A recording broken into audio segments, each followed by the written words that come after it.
Good afternoon, evening, morning, whenever it may be when you're watching this. My name is Alexander Quintero, and this is my response to discussion thread 3, looking at integration models in Christian counseling. So I really enjoyed this week specifically as a strong Christian. It's part of my professional and personal identity.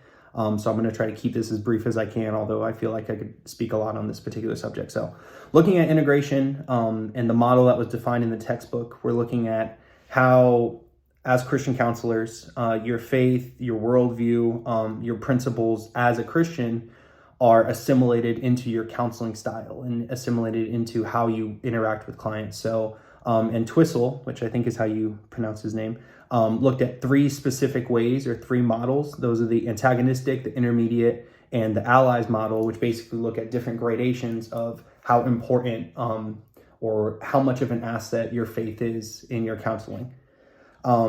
So specifically looking at how a biblical worldview can be integrated, I think there's a lot of overlap. I think that at the base of counseling is relationships, and at the base of Christianity is relationships, both the relationships between the Father, the Son, and the Holy Spirit. Plenty of different important relationships in the Bible. Just looking at one of Adam and Eve, not only, did God create Eve to be in a relationship with Adam, but if you kind of examine the nature of that relationship, it was a helping relationship.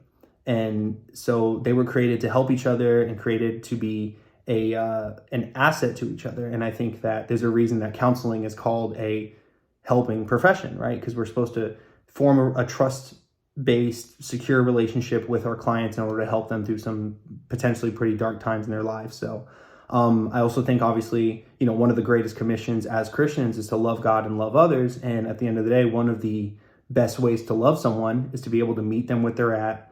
And like I said, walk them through, making some really tough decisions sometimes. So, and being a Christian, that's one of the greatest emulations of Christ that we could possibly do.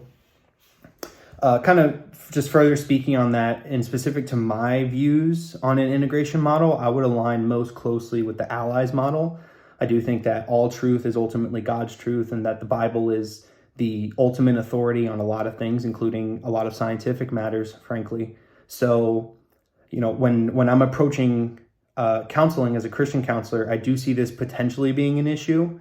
And I believe that as Christians, we're supposed to preach the gospel and preach the good word, but we don't necessarily have to do that explicitly. And I think a lot of how we're able to preach the gospel as Christians is through our actions as well. So as a counselor, because I don't want to, of course, violate A.4.B of the Code of Ethics of ACA, I think it's just about trying to be the best emulation of Christ that you can be in meeting your clients where they're at.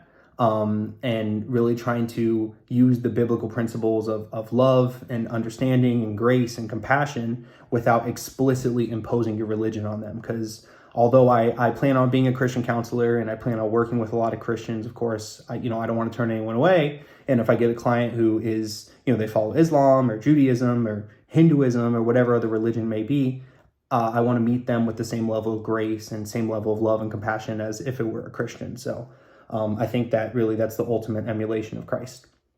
And I think a strong way of how to kind of overcome the commission of preaching the gospel, so to speak, as a counselor.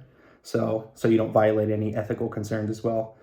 And something I just really like that in Paul in 1 Corinthians says that he's all things to all people, so that through all means he can save some. And, as a counselor, I kind of just plan on emulating that and thinking, how can I best understand my client? How can I understand their views of faith?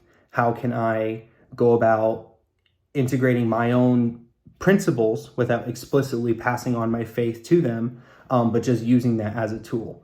And actually there is a study by Paul W. Loosemore that I found that actually not only found this as the most effective, published in 2021, not only the most effective way for Christian counselors to go about it, but also the most satisfactory way. So they took a bunch of different Christian counselors and they looked at how they basically graded their integration models, whether faith was a really important asset to them, or if it was something that they didn't really use, or if it was like a sometimes tool.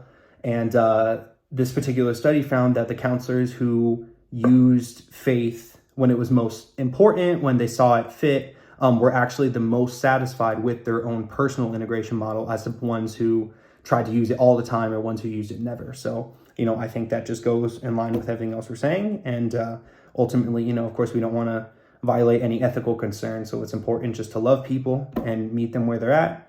And at the end of the day, just do your very best to help them in the same way that Christ did his very best to heal whoever, of course, he could. So thank you so much for listening, and I'll see you guys on the next video discussion.